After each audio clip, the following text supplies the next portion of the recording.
Zombies, meteoritos, pandemia, extinciones. Prisionera 319, contra la pared. Guerra. ¿Para qué seguir? El colapso de la civilización. ¿Por qué eres tan importante? Llevamos décadas imaginando cómo será el fin del mundo. Y sobre esto hay algo que me llama poderosamente la atención. Y es que parece que nos preocupa mucho más los apocalipsis ficticios que se nos vienen a la mente que el apocalipsis real que estamos provocando.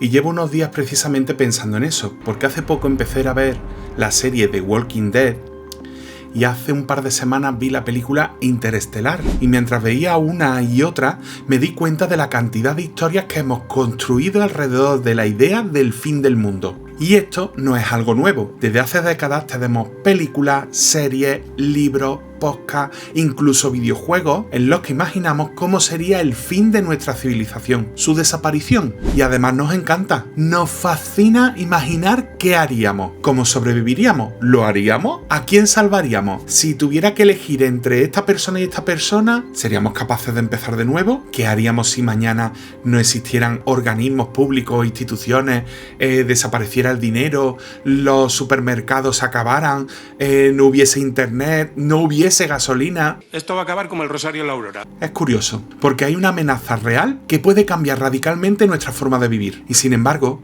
no parece producirnos ni de lejos la misma fascinación. Y pensando sobre esto, sí que creo que hay una razón. El apocalipsis de las películas es muy cómodo, porque es espectacular, es inmediato, es visible y siempre hay un momento concreto que lo cambia todo. Aparece un virus y la gente empieza a morir, caen meteoritos, llegan los zombies y un hongo se apodera del planeta. La cuestión es que la Tierra deja de ser habitable, como el cuarto de tu primo adolescente. Y tú sabes perfectamente que ha empezado el fin del mundo. ¿Cómo están las máquinas? Por desgracia, el cambio climático no funciona así. No tiene estas características. No hay un mañana en el que nos levantemos y digamos, bueno, que ya ha empezado el apocalipsis. ¡Dios! En este caso es mucho más incómodo, es progresivo, una olita de calor, o varias, o una super tormenta, o un tren de tormenta, una sequía, una inundación, una dana, 2 danas, 3 danas, una especie que desaparece, un ecosistema que se degrada, vamos retirando personal de extinción de incendios y vamos descuidando nuestros parajes naturales y casualmente cada vez arden más, temperaturas que baten récords hasta en sitios donde nunca jamás habían pensado vivir lo que estamos viviendo en Andalucía desde hace muchísimos años. Y esto pasa un año, otro año, luego otro año y otro año, y aparece gente que dice que esto siempre ha sido así, cuando la realidad es que no. Cuando miras informativos de cualquier país, Italia, España, de donde sea, de los años 70 y 80, y te das cuenta de que en aquel tiempo 29 grados era una temperatura excesiva en verano. Esto es un escándalo. Y precisamente porque ocurre poco a poco, podemos acostumbrarnos a ello. Es cierto que en esto hay algo muy humano, porque cuando algo extraordinario ocurre una vez, nos alarma y nos espanta estrepitosamente, como nos pasó el año pasado con el apagón, ¿no? Pero cuando empieza a ocurrir repetidamente, nuestro cerebro empieza a incorporarlo como parte de la normalidad. Este verano ha hecho muchísimo calor, otra vez hay incendios, otra dana. Este año ha llovido poco, han descubierto otro vertedero ilegal, las lluvias torrenciales han arrasado tal pueblo. Y seguimos con nuestra vida, pero para sospecha de nadie, acostumbrarnos a algo no significa que eso haya dejado de ser grave. ¡Sorpresa! No quería decirlo, pero ya que lo has dicho tú... Y entonces aparece una pregunta incómoda.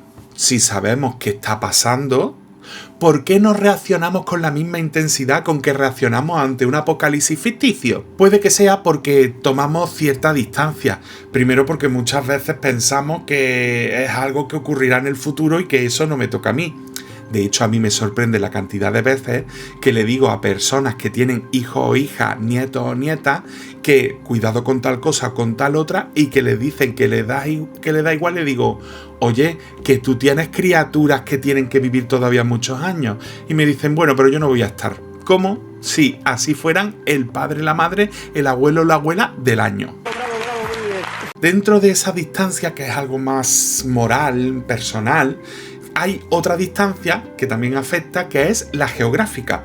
Parece que cuando no ocurre donde yo vivo, cuando no ocurre en mi pueblo, en mi barrio, en mi casa, parece que eso no importa. Es decir, que si ocurre en Chilosmillos, aunque Chilosmillos sea la provincia de al lado, por ejemplo los incendios de Huelva, parece que no tiene eso nada que ver conmigo. Desde el punto de vista de la psicología también hay una parte que es verdad que la comprendo y la entiendo perfectamente, que es la sensación o el sentimiento de impotencia, incluso de frustración, cuando nos vienen ideas del tipo ¿qué puedo hacer yo si un mega rico o una multinacional contamina muchísimo más que yo? Acciones, no palabras. Esto no puede llevar peligrosamente a dos ideas que, ojito, cuidado. Una es llegar a pensar y sentir que yo no tengo ninguna responsabilidad porque todo depende de las grandes empresas, de los ultra ricos y de los gobiernos. Y por otro lado, creer que solo reciclando, dejando de utilizar plástico, comprándose una bolsa de tela para llevar la fruta, la verdura, creo que ya lo estoy solucionando todo, lo que tiene que ver con el cambio climático. Y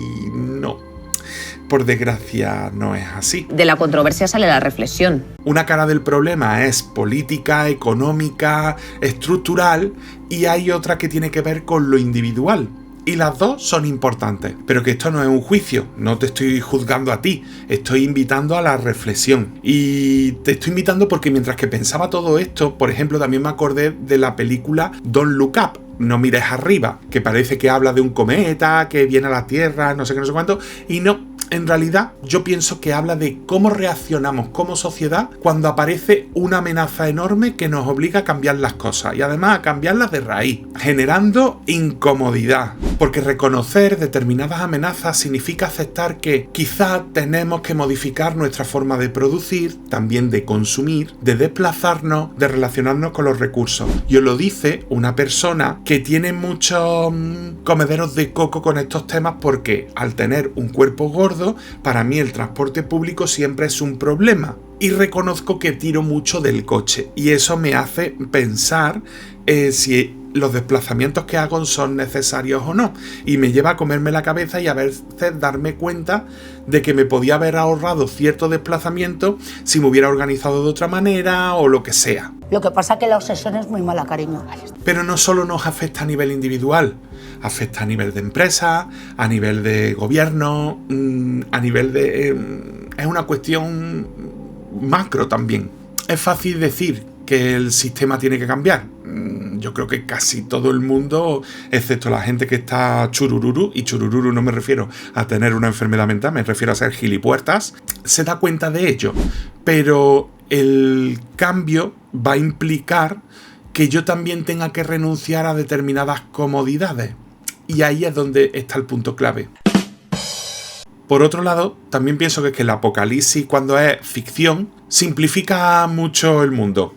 Cuando llegan los zombies, sabes quién es el enemigo. Cuando cae un meteorito, sabes qué está pasando. Cuando ha habido un accidente nuclear y la Tierra deja de ser habitable, sabes cuál es el problema. Y encima aparecen los héroes. Raramente aparecen heroínas, los héroes. Y hay una misión, hay un objetivo, hay algo que hacer, algo que conseguir. Incluso una narrativa, te venden algo dentro de eso.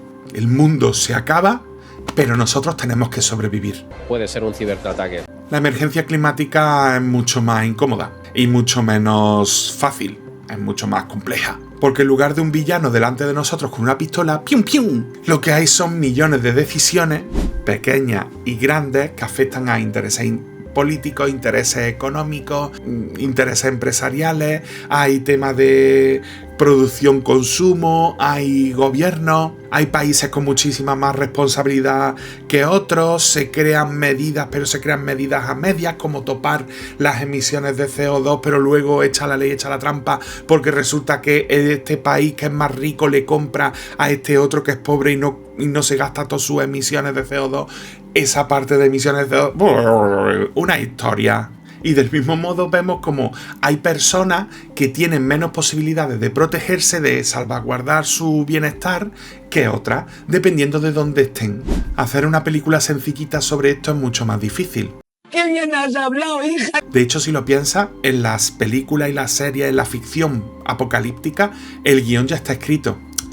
En nuestro caso, en la vida real, no sabemos qué va a pasar. La ciencia está apuntando hacia dónde vamos, cuál es el camino que estamos llevando y lo sitúa en un continuo en donde los acontecimientos del pasado y los acontecimientos del presente se van colocando y van adivinando qué vendrá detrás. No sé dónde mirar. Y aunque eso pueda dar mucho miedo, la realidad es que también hay un halo de esperanza y es que todavía podemos intervenir, porque no sabemos exactamente qué consecuencias va a tener todo esto, pero sí sabemos que nuestras decisiones importan y mucho. Y mientras siga habiendo The Walking Dead, probablemente voy a seguir pensando en esto, porque hay algo chocante en pasarte una hora viendo a un grupo de personas intentando sobrevivir en un mundo hecho polvo y contaminado, lleno de seres asesinos, y después salir a la calle con 40 y tantos grados y encontrarme que no hay ningún puñetero árbol y encontrarme que todo es piedra u hormigón.